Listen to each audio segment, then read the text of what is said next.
Welcome to the Young Crones Cafe, where you can get a magic brew full of all sorts of information, both witchy and practical. Grab a cup of coffee and join us. I'm Elizabeth, a wordsmith. And I'm Dave, a modern-day sage. We are going to talk about various witchcraft and life topics from a slightly more mature perspective, at least most of the time. Thanks for joining us. Today's metaphysical kernel of thought is Witchstones. The Witchstones are a divination tool unique to us that was created as we have walked the path. A series of 32 pictographic stones displaying various witchcraft symbols or energies and concepts that we use within our practice and have developed various meanings for each as they relate to divination. It took several years of discussion and debate to determine exactly what each picture would be and how it would be represented by the drawings. The flat stones were collected by each of us from the shores of Lake Ontario, which is near our homes, and the pictographs were painted using our 4 traditional colors. Over the years, we have developed a number of ways to lay out the stones for readings.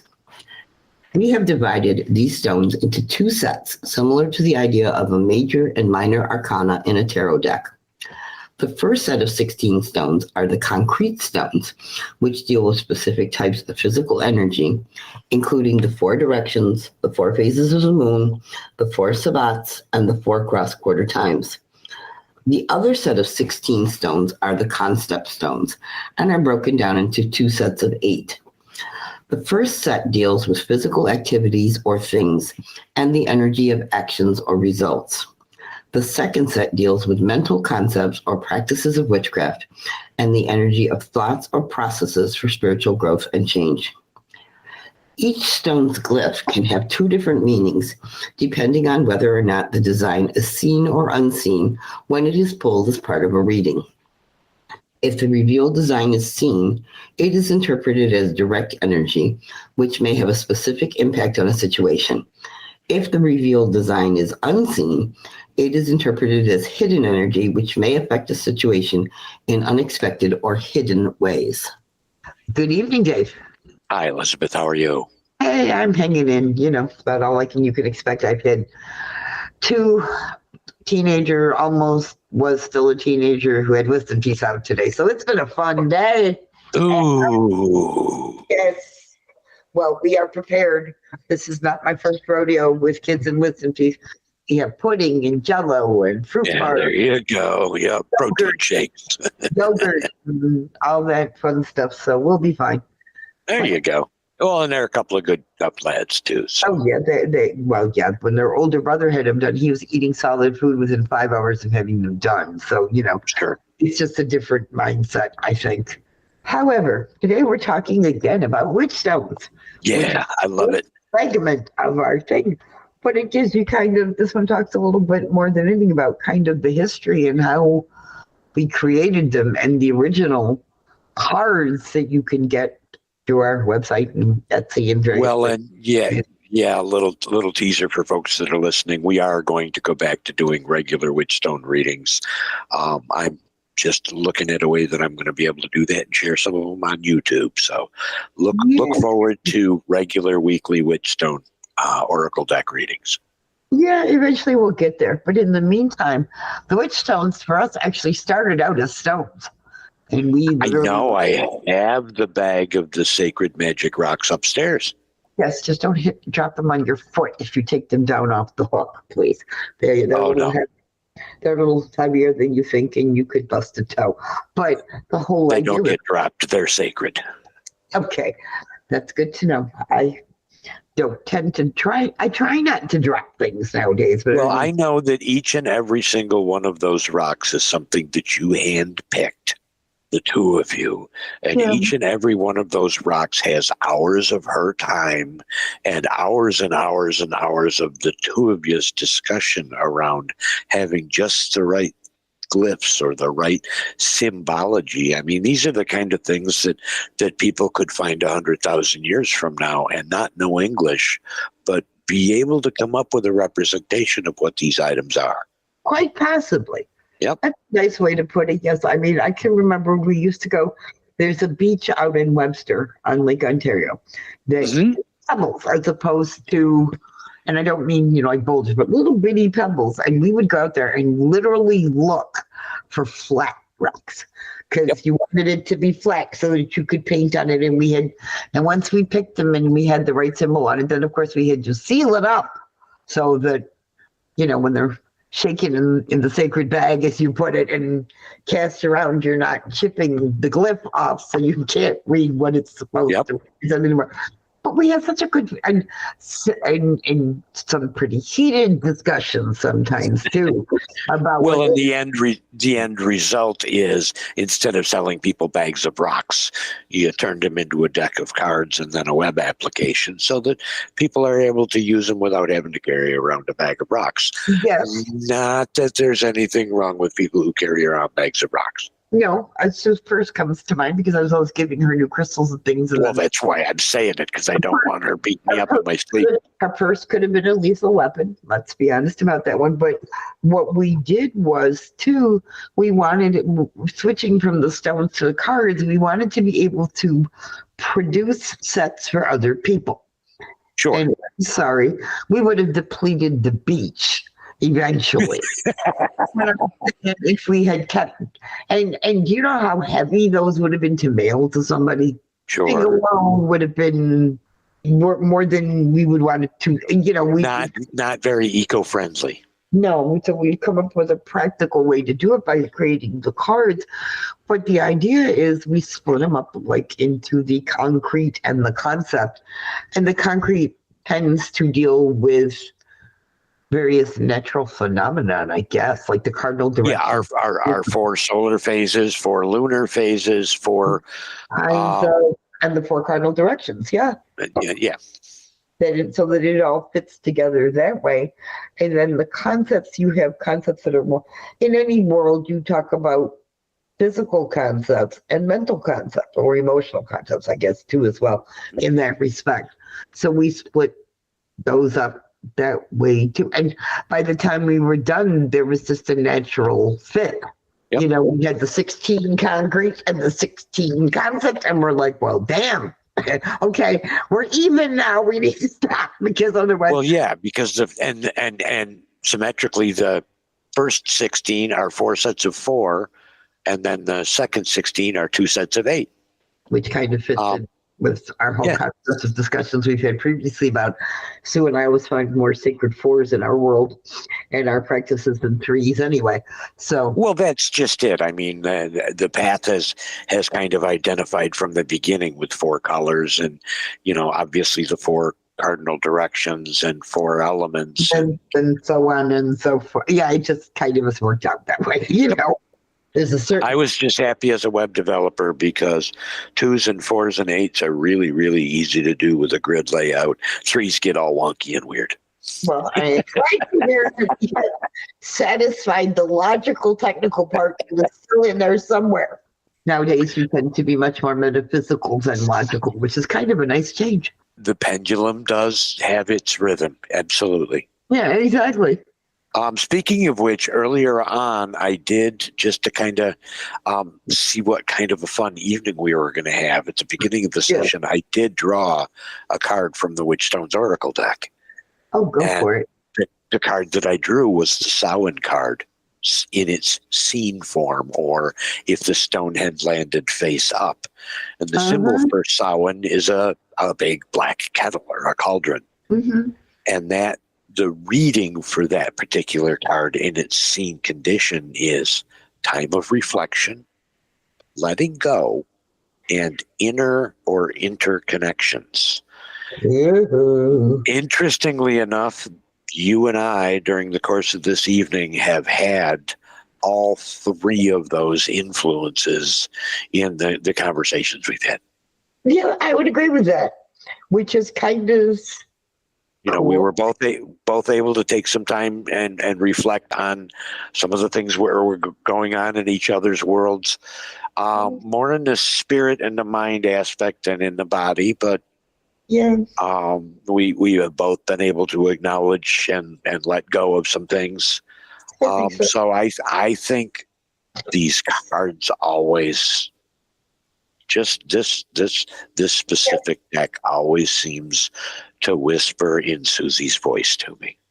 I get that. Me too at times. And then one of the reasons we worked so hard to craft the symbols, because they mean something in that respect, and the meanings.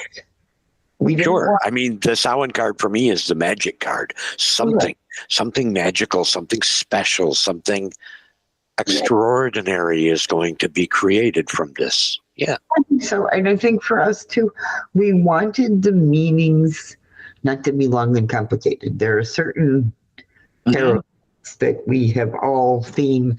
The book is an encyclopedia, and there is, reversed and, right side down. And if it's in combination with other cards and blah, blah, blah, blah, blah.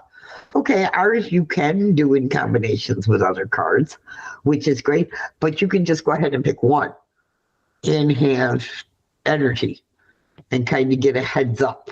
My favorite, at least with this particular deck, in my experience, more often than not, I use a 3 card, or I have a 5. I have a 5 card that I've developed myself years ago that just kind of gives me where am I located in this universe at this moment. Yeah, exactly. No, that makes perfect sense to me. Sure. And that's the nice part about these. You can create all kinds of readings for yourself. But it's a little bit embarrassing, considering that I am, in fact, the shipping department, and you can go online and buy a Witchstones Oracle deck cards. It's just right now that particular functionality in our website is a little bit behind, and I'm trying to get things updated. So if you try to go on there and buy some cards and you find out that you can't buy some cards right now, please, by all means, you can drop an email to either of us. To Cards or Elizabeth or Dave at Young Crone's Cafe. Any of those buckets right now will go straight to me. And what I'll do is I actually have all of the makings of kits, and I have them kitted up. I will ship them to you myself until we have a better shipping solution. Yeah, so we'll work on it. Here again, Cards or Elizabeth or Dave at youngcronescafe.com. Yes. And you can get the basic set of cards. And if you want, we have also written a companion's book. If we're going to market, come on. We have a companion's book to the Witchstone cards that you can find on Amazon at the moment. And that is actually on our website and working, where you could go there. There you go. And just so you know, it is called, ta-da, the Witchstones Oracle Companion. Yep. By Sue and I. And it will give you not only the seen and unseen energy, and we have a nice little quick, for one of a better word, cheat sheet in the back where you just grab the energy.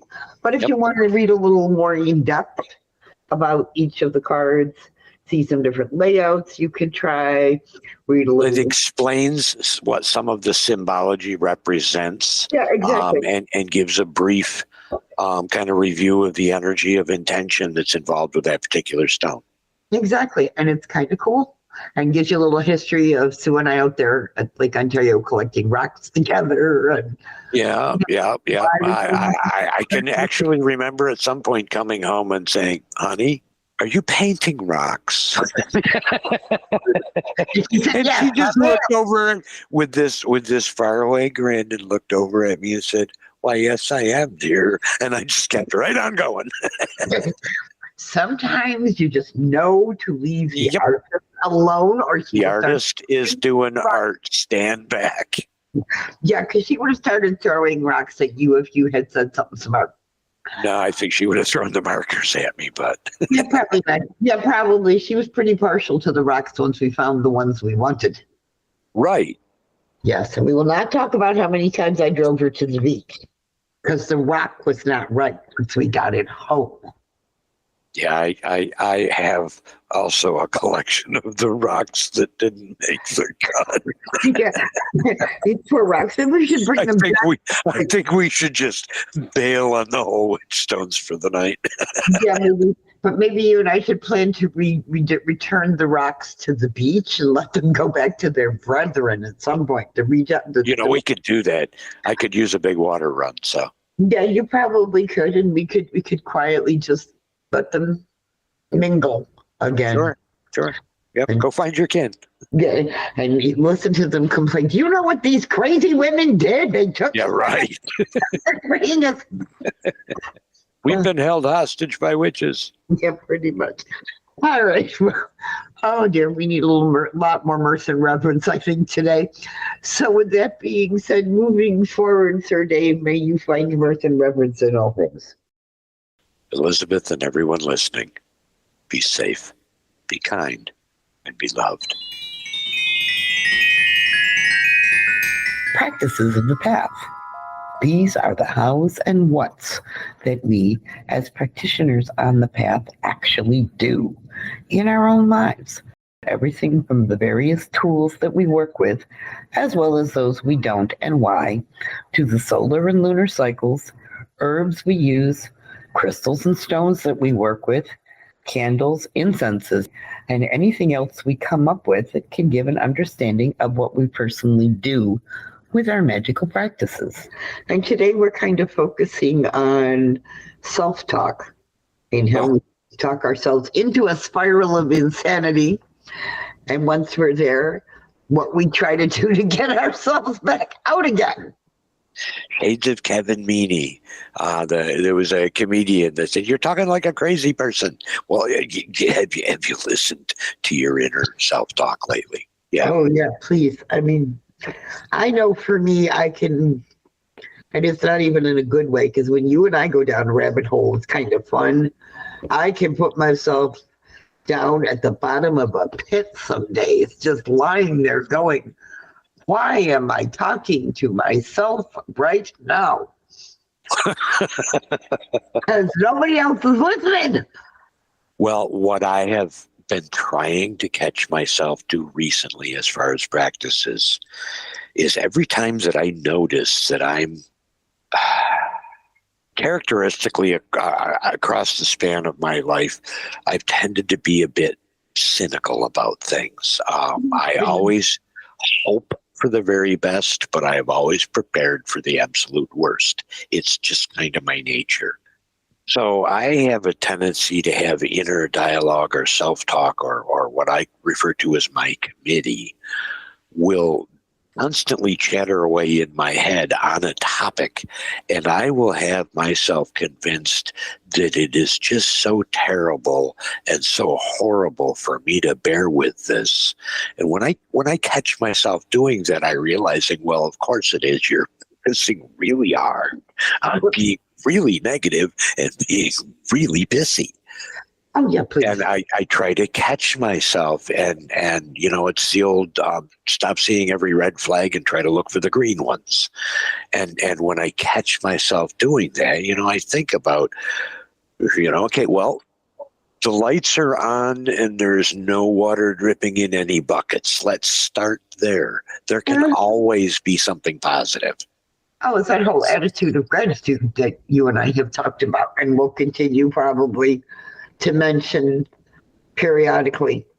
But I have to say, people around me have said to me that I tend to be a very gratitude and positive oriented person.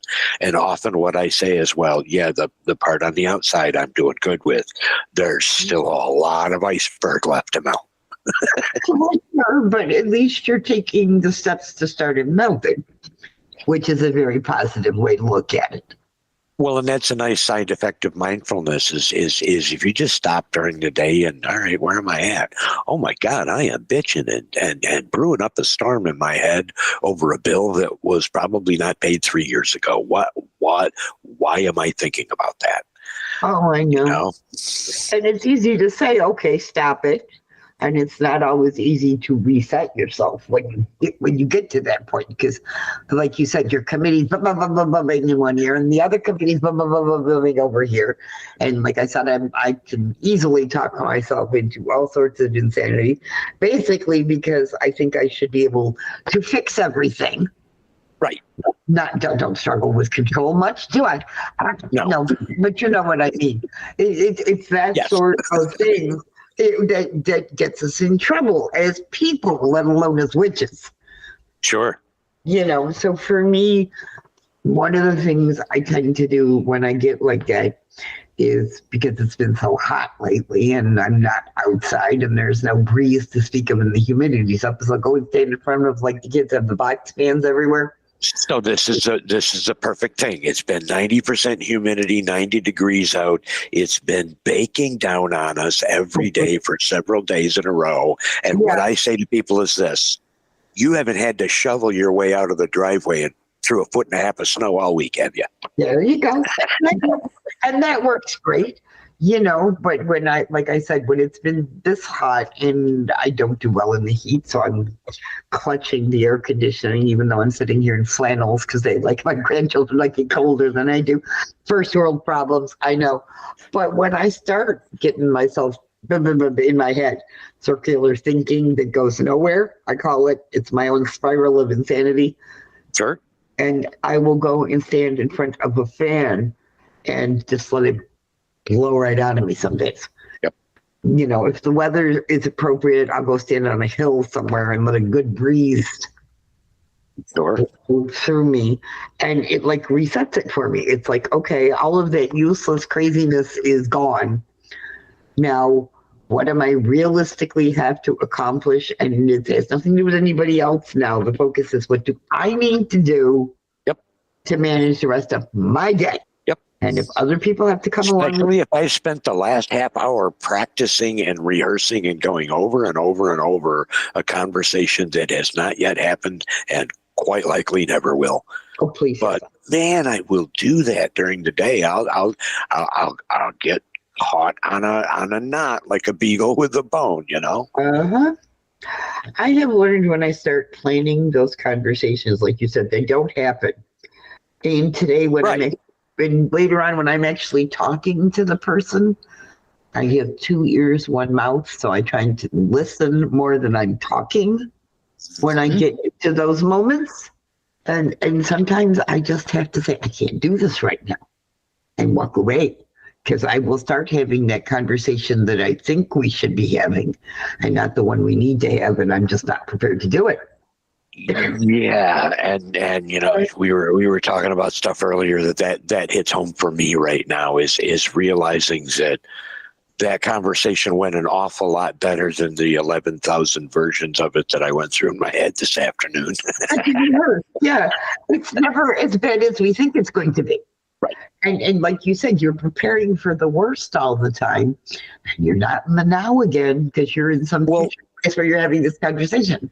Well, and here's another thing about the inner committee, or I call it a committee, and I feel almost compelled to mention the Supreme Court, in that the lesson that I'm learning with my own inner committee is it's not just enough for me to quiet my old cynical, nasty voices. Mm-hmm. I have those. Some of those are from my father and my grandfather and just life's experience. Lots of other people, yes. But it's not just enough to tune out or silence an Eeyore on the council or on the committee.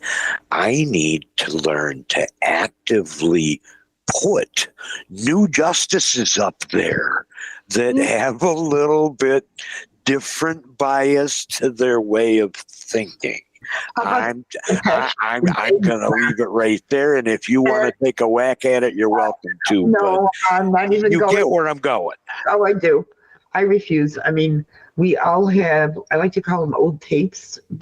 Old tapes, absolutely. Yep. Yeah, we all have those, and I think some of those a lot of them are from the messages that we picked up from childhood that really had nothing to do with us at the time, but we internalized them. And that's why I'm saying, we need to make new tapes. It's not just enough to get rid of the old ones. We need to start making new habits and having new associations for positive phrases.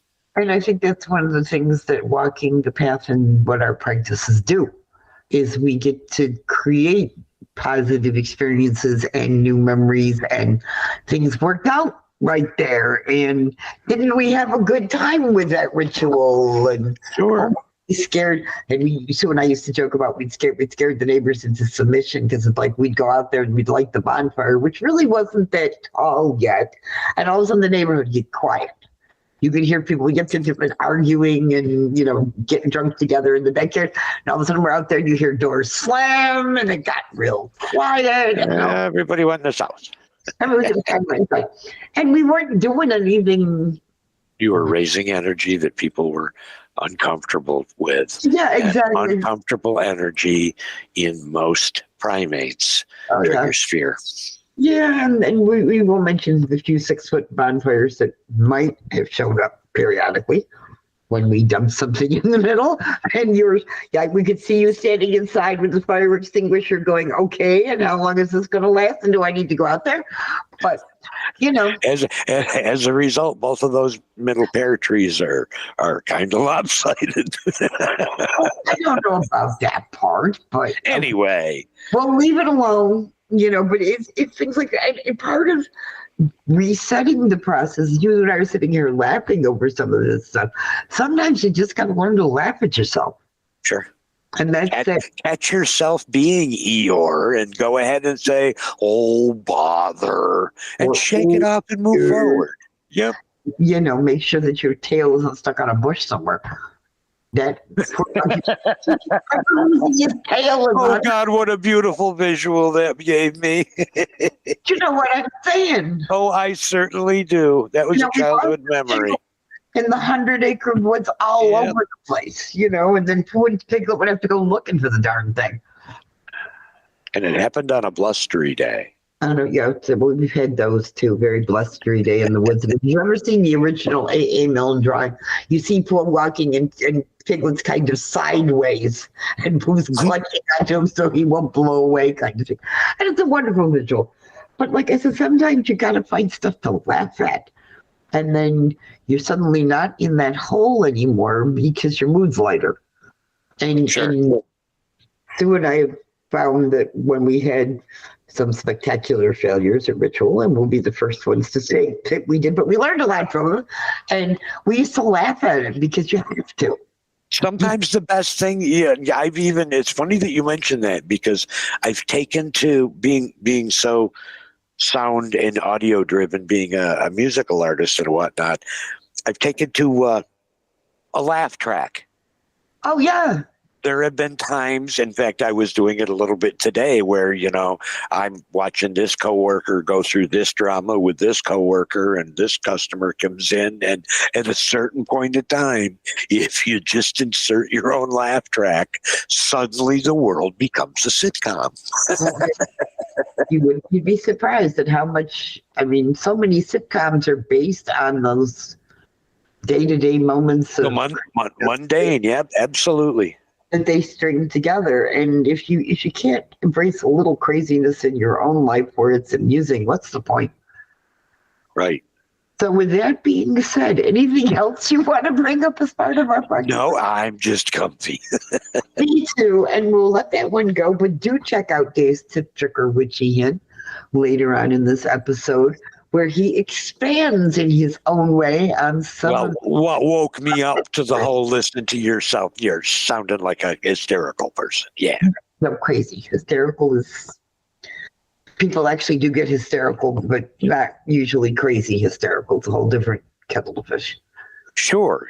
In fact, it's fascinating. I earlier on, I was looking it up just to do a little bit of kind of background, and there's like a whole bunch of different meanings and books about 8 to 15 different meanings of that word, and how it's used in primarily in media as a tool of oppression.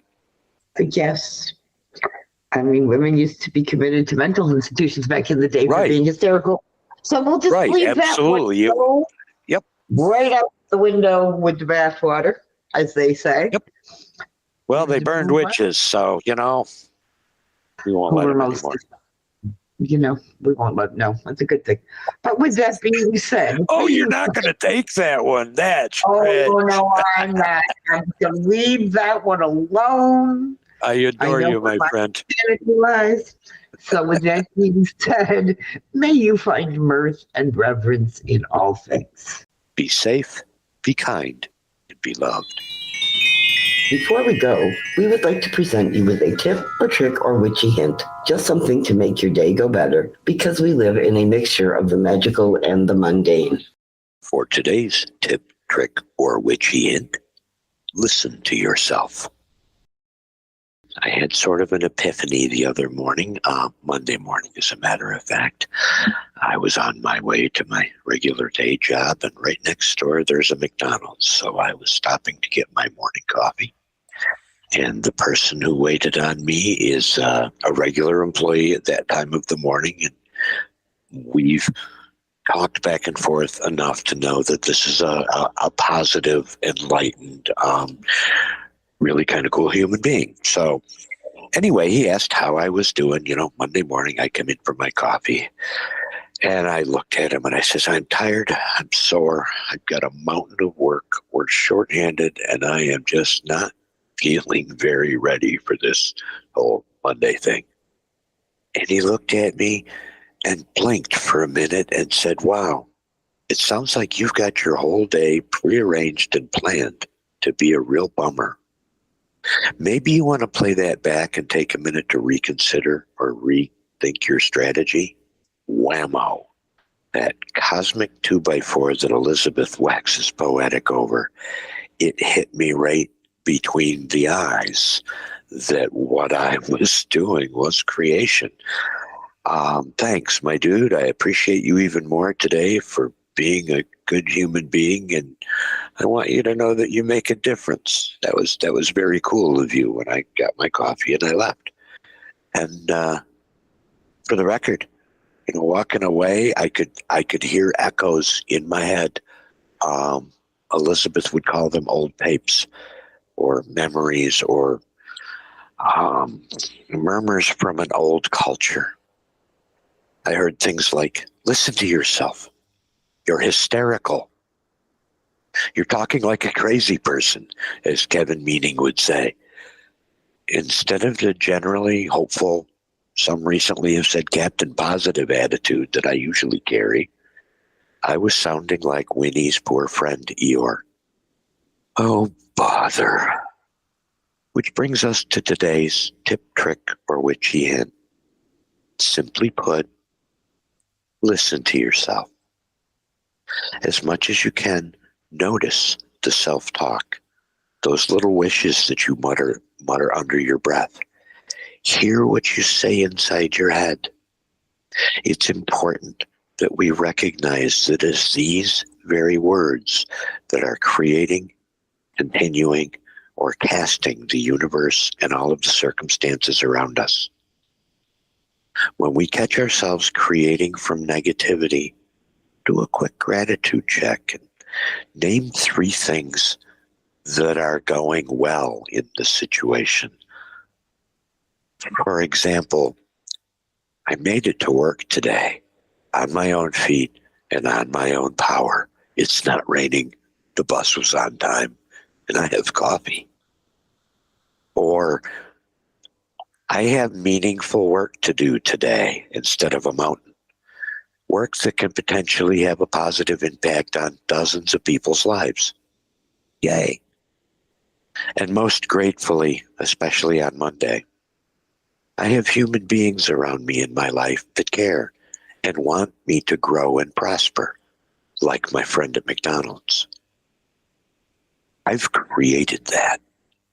There's no question. I have created his existence in my sphere of my life. And to have the ability to have people around me that I have tried to draw around me to help me grow and to help me prosper. There's no question. I've created that with those words in my head.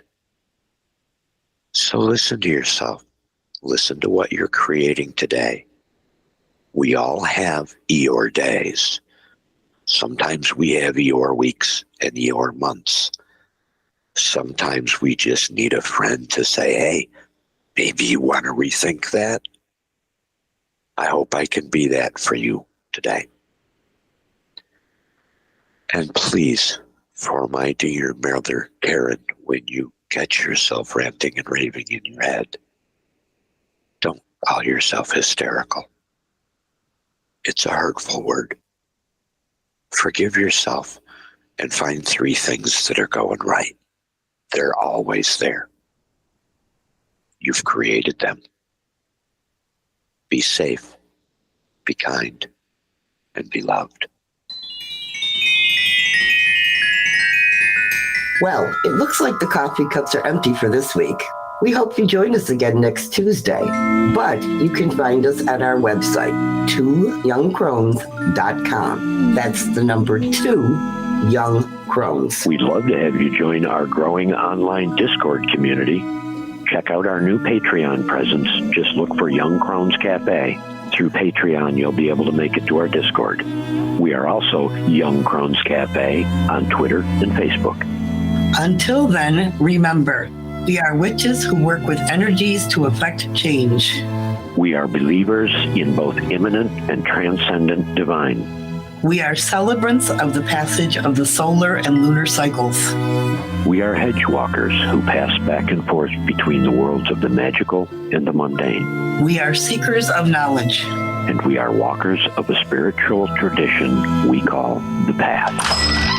So mote it be. So mote it be.